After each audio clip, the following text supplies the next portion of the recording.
Hi, I'm Coach Ian, with the wide receiver coach with the NFL Academy, and I'm here with Kevin, one of our tight ends here, and we're just going to be working a basic wide receiver catching drill. Things we're kind of looking at here in catching the football is we're just looking at our catching mechanics and exactly how we want to try and clamp our hands and our fingertips down on this football. So if Kevin holds out his hands out in front, what we're looking is we're trying to get our thumbs together in here, at least try and get a little bit of finger together. And when we're trying to catch that football, trying to get that point right in through there. Eyes are always the first thing that catch the football. So wherever this football goes, eyes must always follow, all right? The next part that we kind of look when we're catching mechanics is we're always trying to catch with our fingertips.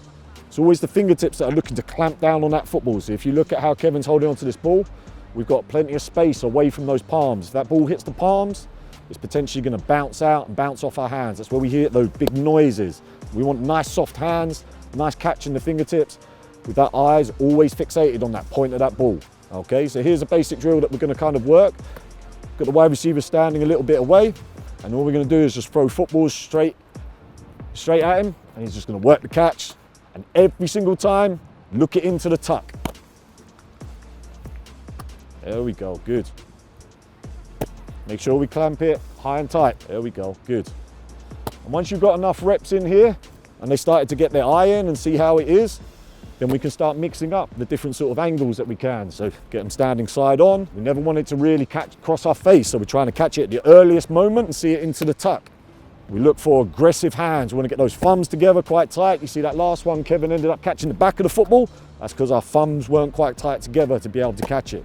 We can face the opposite direction, and then we can give them, really test them, some other angles. Another 45 looking over his left shoulder. Okay, and I'm just going to throw the football just out here. All right, and we can see how you can just adjust, get those elbows in tight, making a little adjustment. All right, so let this one come over your outside shoulder. Oh, mixed up. That's a nice little drill. Right there. There we go. All right, so now we flip the other way. Now when we're working over the shoulder, we're looking to try and get these little fingers together and get those elbows in tight and see it all the way in. This last one. There we go. And the other things we can kind of do is we can mix up some balls where they go high, where they go low, and how he's going to be able to change his mechanics. So most of those were all above his waist, catching above, but if the ball comes down low, we're now looking to get our little fingers together. So if I just move it around his body almost like a little bit of a clockwork, it allows him to now get different balls, different angles, different adjustments, elbows in tight. And you see how Kevin's doing a good job of his eyes always tracing his football, seeing where it goes. There we go.